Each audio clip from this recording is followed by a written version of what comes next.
Hello friends, welcome to Indian study पर आपका स्वागत है। दोस्तों, आज की इस वीडियो में मैं आप लोगों के लिए हिंदी का टेस्ट लेकर के आया हूं, जो कि आपके आने वाले एग्जाम यूपीएसआई के लिए बेहद इंपॉर्टेंट है।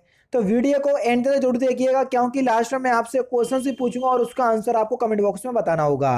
साथ ही साथ इस वीडियो की पीडीएफ डिस्क्रिप्शन में टेलीग्राम चैनल का लिंक दिया हुआ है, वहां से आप प्राप्त कर सकते हैं। पहला क्वेश्चन निम्नलिखित शब्दों में से तत्सम शब्द का चयन कर रहा है। कौन सा शब्द जो है वो तत्सम शब्द है? तो आपका सही आंसर क्या हो जाएगा? निकृष्ट। जो आपका सा षटकोण वाला होता है ना, जो आधा लगा है, ये आपको तत्सम में ही देखने को मिलेगा। पहला ऑप्शन यहां पर आपका बिल्कुल करेक्ट हो जाएगा। नेक्स्ट क्वेश्चन, वह लाचार है क्योंकि वह अंधा है। इस वाक्य में कौन सा अवय है? जल्दी बताओ, कौन सा शब्द जो है वो अवय है? तो आपका सही आंसर हो जाएगा यहां पर कर्मवाचक अवय है। पहला ही ऑप्शन जो है यहां पर आपका बिल्कुल करेक्ट हो जाएगा, क्योंकि शब्द जो है वो कर्मवाचक अवय की पहचान कराता है। ठीक है, पहला ही ऑप्शन करेक्ट। अगर अवय आपने नहीं पढ़े हो तो मैं अनअकैडमी पर पढ़ा चुका हूं अवय को, एक बार देख लेना। ठीक है, चलिए। किस छंद का प्रथम तथा अंतिम शब्द एक सा होता है? जल्दी बताओ, कौन सा छंद ऐसा है जिसका प्रथम तथा अंतिम शब्द जो है वो एक सा होता है? तो सही आंसर हो जाएगा आपका कुंडलिया छंद। तीसरा ऑप्शन यहां पर आपका बिल्कुल करेक्ट हो जाएगा। और कुंडलिया छंद किस छंद से मिलकर बनता है? दोहा और रोले से। ठीक है, इस बात को भी ध्यान रखना, क्योंकि कई बार आपके एग्जाम में पूछा जा चुका है। तीसरा ऑप्शन करेक्ट। कौटिल्य का विलोम शब्द आपको बताना है। कौटिल्य का विलोम शब्द क्या होगा? तो सही आंसर हो जाएगा आपका आर्जव। पहला ही ऑप्शन यहां पर आपका बिल्कुल करेक्ट। अवनी का विलोम शब्द क्या होगा? जल्दी बताओ। अवनी का विलोम शब्द आपको बताना है। अवनी का विलोम शब्द क्या होगा सर? अंबर। पहला ही ऑप्शन यहां पर आपका बिल्कुल करेक्ट। नेक्स्ट क्वेश्चन, शुद्ध वाक्य का चयन करना है। कौन सा वाक्य शुद्ध है? Question number 6। शुद्ध वाक्य का आपको चयन करना है, क्वेश्चन नंबर 6। तो सही आंसर हो जाएगा समाज की वर्तमान दशा चिंताजनक है। तीसरा ऑप्शन बिल्कुल करेक्ट। नेक्स्ट क्वेश्चन, निम्नलिखित में से कौन सी बोली पूर्वी हिंदी के अंतर्गत नहीं आती? जल्दी बताओ, पूर्वी हिंदी के अंतर्गत कौन सी बोली नहीं आती? तो सही आंसर आपका क्या हो जाएगा? मगही। पहला ही ऑप्शन करेक्ट। पूर्वी हिंदी के अंतर्गत अवधी, बघेली, छत्तीसगढ़ी ये सभी आती हैं। और जो मगही, मैथिली, भोजपुरी ये बिहारी हिंदी की बोली है। ठीक है, यानी कि मगही जो है वो बिहारी हिंदी की बोली है।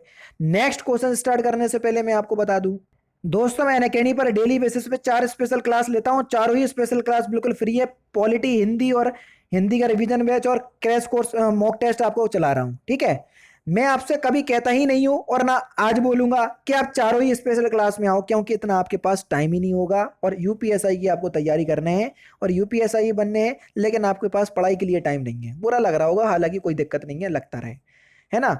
देखो, कोई भी एक स्पेशल क्लास में आ जाओ, मैं तो आपसे ये कहता हूं कि आपको मेरी क्लास पसंद नहीं आए, डिसलाइक करना, चले जाना, कोई भी आपत्ति नहीं होगी मुझे। मैं इतनी गारंटी देता हूं कि अगर आप एक बार क्लास में आ जाओगे, सर सारी चीज़ें भूल जाओगे। केवल हिंदी और पॉलिटी तो मेरी से कवर कर लोगे। अब ये फ्री वर्ड जुड़ा है ना, आप लोग इसको हल्के में लेते हैं कि फ्री है।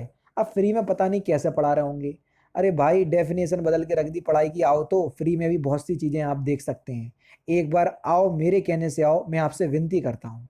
डिस्क्रिप्शन में ही चारों ही स्पेशल क्लास का लिंक है। अगर आप उन लिंक से नहीं पहुंच पा रहे हो तो मैं आपको पूरा ट्यूटोरियल बता दे रहा हूं कैसे आपको मेरी क्लास तक पहुंचना है। आप लोगों को सबसे ज़्यादा दिक्कत हो रही है मेरी स्पेशल क्लास लेने पे, जो रोज़ सुबह 11 बजे चलती है। आप जैसे ही अनअकैडमी पर अपना अकाउंट बनाएंगे तो आपके सामने ये विंडो खुल करके आएगी। तो आपको UP triple S C search करना है। यूपी ट्रिपल एस सी या स्टेट पीसीएस में आपको ये यूपी ट्रिपल एस सी देखने को मिल जाएगा। तो हमने ये देखो, ये मिल गया यूपी ट्रिपल एस सी। तो हमने इसको सिलेक्ट किया। सिलेक्ट करने के बाद हमने हिंदी को जो है वो सिलेक्ट कर लिया, हमको हिंदी मीडियम से पढ़ना है। आगे की जो आपकी प्रोसेसिंग है वो यहाँ पर हो जाएगी और आपको यहाँ पर यूपी ट्रिपल एस सी लिख करके आ जाएगा। देखो, ये लिख करके आ गया यूपी ट्रिपल एस सी। अब UP triple S C category में आपको कुछ नहीं करना। आपको जाना है ये सर्च पे और यहाँ पर आपको मेरा नाम सर्च करना है। मेरा नाम है तारिक सरवर, TARIQ, तारिक सरवर, ये मेरा नाम है। तो देखो, मैं आपको वहां पर दिख जाऊंगा, ये दिख गया मैं। ठीक है, यहाँ पर जैसे ही आप करोगे तो आपके सामने इसको आप क्लिक करोगे तो मेरी सारी क्लासेस आपके सामने आ जाएंगी। जो आगामी क्लास होंगी वो भी आ जाएंगी। देखो, ये सारी क्लासेस आ गई। अभी हाल ही में क्लास लेकर के हटा हूँ 37 मिनट पहले। तो आपको मेरी क्लास देखना है, सपोज करो यही वाली क्लास देखना है, तो मैंने क्लिक किया। तो अब क्या करना पड़ेगा सर? आपको क्लास अनलॉक करना पड़ेगी। जैसे ही मैंने आपको क्लास में किया तो अनलॉक कोड आपको मांगा है। तो अनलॉक कोड है आपका इंडियन स्टडी, जो कि हमारे चैनल का नाम है इंडियन स्टडी। कहीं भी कोई भी स्पेस नहीं है ये है। और इसको हमने अनलॉक कर दिया। अब आपके सामने क्लास अनलॉक हो गई। आराम से आप क्लास का लुफ्त उठाइए और डेली बेसिस पे आपके पास नोटिफिकेशन भी पहुंच जाया करेगी। अब आपको समझ में अभी आ गया होगा सब कुछ, ठीक है। अब मिलते हैं, जैसे भी आपकी क्लास होगी आप उस तरीके से देख लीजिएगा जैसा कि मैंने आपको बताया है। नेक्स्ट क्वेश्चन सर आपके सामने, अब पढ़कर क्या होगा, इस वाक्य में कौन सी क्रिया है। तो यहाँ पूर्वकालिक क्रिया है, क्योंकि कर और कर के शब्द जो है वो पूर्वकालिक क्रिया में देखने को मिलेंगे। ये पढ़ कर, कर शब्द जुड़ा, यहीं से पता चल गया कि पूर्वकालिक क्रिया है। निम्नलिखित में से कौन सा व्यंजन संघर्षी व्यंजन है, जल्दी बताओ। संघर्षी व्यंजन कितने होते हैं, देख लीजिए, व्यंजन संघर्षी है। हाँ बिल्कुल, जो इस संघर्षी व्यंजन है, चा छा जा झा, ये पूरे संघर्षी व्यंजन होते हैं, जिसमें झा जो है वो संघर्षी व्यंजन है। ऊष्म व्यंजन नहीं लिख लेना, ऊष्म व्यंजन अलग होते हैं, ठीक है।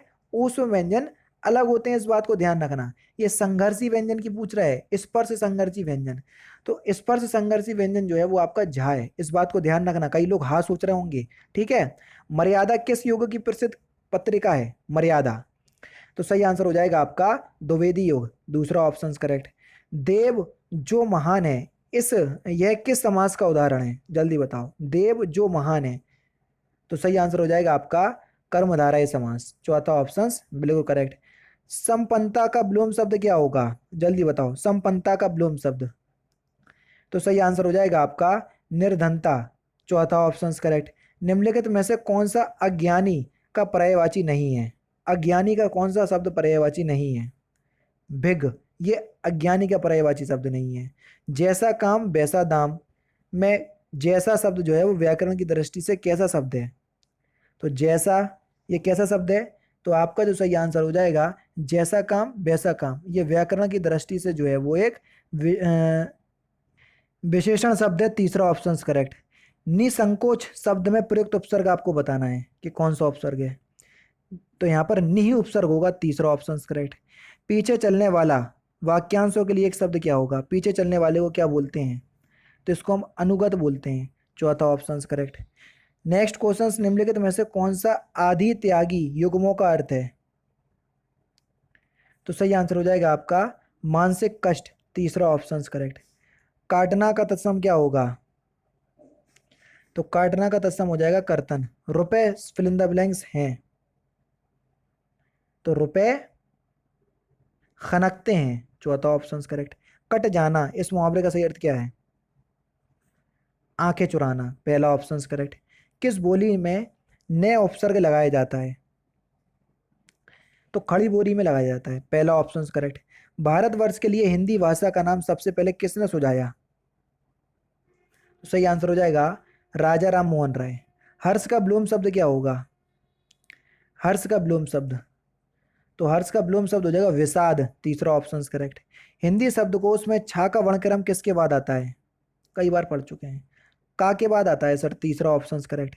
चाय किस भाषा का शब्द है, चीनी भाषा का शब्द है, तीसरा ऑप्शन करेक्ट। स्टेशन किस भाषा का शब्द है, स्टेशन अंग्रेजी भाषा का शब्द है सर, चौथा ऑप्शन करेक्ट। संकर शब्द कौन से होते हैं, जल्दी बताओ, संकर शब्द, तो सही आंसर हो जाएगा आप दो भाषाओं से मिलकर बने शब्द, जैसे रेलगाड़ी, ये एक संकर शब्द है। रेल शब्द अंग्रेजी भाषा का है, गाड़ी शब्द हिंदी भाषा का है, तो अंग्रेजी हिंदी दो अलग अलग भाषाओं से मिलकर शब्द बने, उन्हीं को ही हम संकर शब्द कहते हैं। शुद्ध वर्तनी बताइए सर, कवित्री किस प्रकार से लिखे जाते हैं, तो सही आंसर आपका क्या हो जाएगा, पहला ही ऑप्शन करेक्ट। जो समाप्त हो गया हो, वाक्यांशों के लिए एक शब्द क्या है, तो इसको क्या बोलेंगे हम, जो समाप्त हो गया हो उसको बोलेंगे हम इतिश्री, दूसरा ऑप्शन करेक्ट। और जो लुप्त हो गया हो उसको क्या बोलेंगे हम, जो लुप्त हो गया हो उसको क्या बोलेंगे हम, तो सही आंसर आपका क्या हो जाएगा विलुप्त, दूसरा ऑप्शन बिल्कुल करेक्ट। नेक्स्ट क्वेश्चन, अर्थ के आधार पर शब्द कितने प्रकार के होते हैं, तो आपका सही आंसर हो जाएगा चार, तीसरा ऑप्शन करेक्ट। लेकिन कहीं कहीं पांच भी लिखा है, क्योंकि संकर शब्द जो है वो अर्थ के आधार पर ही जोड़ दिए जाते हैं, ठीक है। चार ऑप्शंस में ना मिले तो पांच लगा देना, ध्यान रखना। पार्थिव का मतलब क्या है, तो सही आंसर आपका क्या हो जाएगा जिसका संबंध पृथ्वी से हो, तीसरा ऑप्शन करेक्ट। बेसिकली एक शब्द जो है वाक्यांश ही है, ठीक है।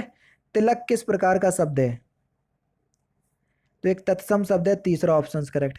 घर का पर्यायवाची शब्द बताना है, घर का पर्यायवाची शब्द, तो सही आंसर हो जाएगा गह, दूसरा ऑप्शन बिल्कुल करेक्ट। नेक्स्ट क्वेश्चन आपके सामने, भारत की कितनी जनसंख्या गांव में रहती है? जल्दी बताइए, भारत की कितनी जनसंख्या गांव में रहती है? तो सही आंसर आपका क्या हो जाएगा सर? 3/4। दूसरा ऑप्शन जो है वो आपका बिल्कुल क्या होगा सर? करेक्ट हो जाएगा। लेकिन एक सेकंड रुक जाओ जरा, क्योंकि मुझे ये लग रहा है ये क्वेश्चन जो है वो आपका एक गद्यांश दिया था, तो गद्यांश के आधार पर है ये, ठीक है, तो इसको छोड़ दो, ये क्वेश्चंस हटा दो, क्योंकि ये गद्यांश का क्वेश्चंस आ गया इसमें, है ना, क्योंकि कोई मतलब नहीं है जब तक आप गद्यांश पढ़ोगे नहीं तो आंसर दे नहीं पाओगे।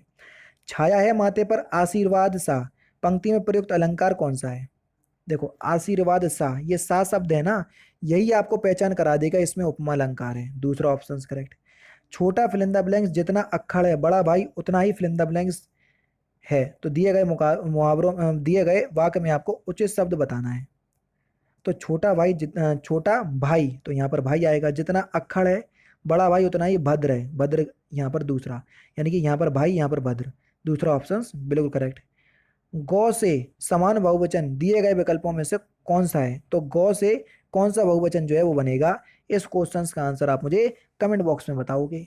तो दोस्तों ये थे आपके 40 हिंदी के इंपॉर्टेंट क्वेश्चंस जो कि मैंने आज के इस वीडियो में आपको कंप्लीट करवा दिए। वीडियो अगर आपको अच्छी लगी तो प्लीज़ दोस्तों वीडियो को लाइक और शेयर जरूर कर दीजिएगा। तो दोस्तों फिलहाल की वीडियो में सिर्फ इतना ही। अगर आपको वीडियो पसंद आए तो प्लीज़ दोस्तों वीडियो को लाइक कीजिए, शेयर कीजिए और साथ ही साथ हमारे चैनल को सब्सक्राइब करना ना भूलें, क्योंकि मैं रोजाना इसी तरह की वीडियोस आप लोगों के लिए लाता रहता हूँ। नमस्कार दोस्तों, जय हिंद, जय भारत।